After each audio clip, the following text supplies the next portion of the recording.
Hey lovelies, welcome to my kitchen. I just want to bring some cooking to you guys, and today we're going to be cooking some vegetarian pasta. It tastes so yummy, and even though pasta is not as good for you, but this has a lot of vegetables in it.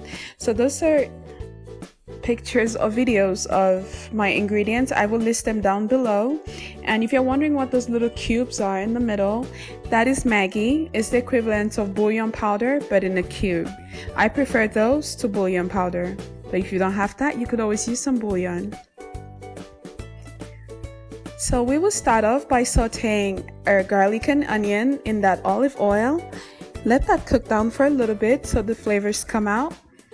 Then we will add half of our ingredients. So you will put everything else in it except the carrots, asparagus, and the bell peppers that I cut longer than the regular ones, because we don't want those to overcook. We need them just to have a little bit of crunch to it, cooked, but a little bit of crunch to it and not mushy.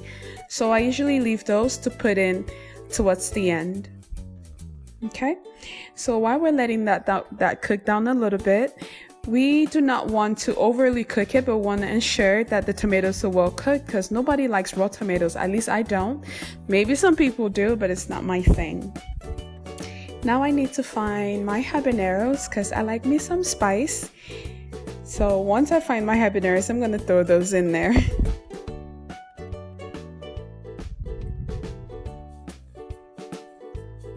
So I have 2 habaneros with me. I don't grind it. For now, I just throw them in there because I could control how spicy I want it to be. Even though I do like a lot of spice, I also like to have the option of not eating it that much if I don't feel like it. So I just added some salt, and you see that is cooking down nicely, and at this point you could smell the aroma. It smells so nice in the kitchen. Let that cook down beautifully. You don't want it to cook down so much where it starts looking pasty. You just want it cooked enough. Now it's time to add our hard ingredients. So we'll add everything on that plate except the green onions. Okay, we'll let that cook. I'm using one hand because the other hand is holding the phone that I'm using to record this video on. This was a last minute video, so I had to make do with what I had with me. I didn't have time to go charge my camera because it would have taken me forever to do it. So you just want to have that mixed nicely, everything coated together. Make sure all those flavors are nicely mixed together. And then we will add our Maggi or bouillon powder, whichever one you prefer. See, for extra flavor of the habanero, I'm busting it. I'm breaking it open so that that flavor could get released into the food and it will get really spicy.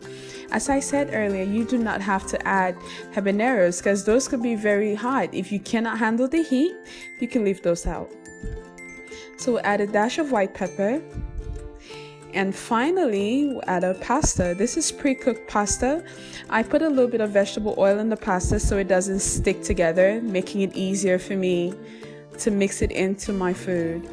So using a pair of tongs, I'm going to mix all those ingredients together. And as I said, I'm having a hard time at this point because I'm using one hand, so that could be quite challenging.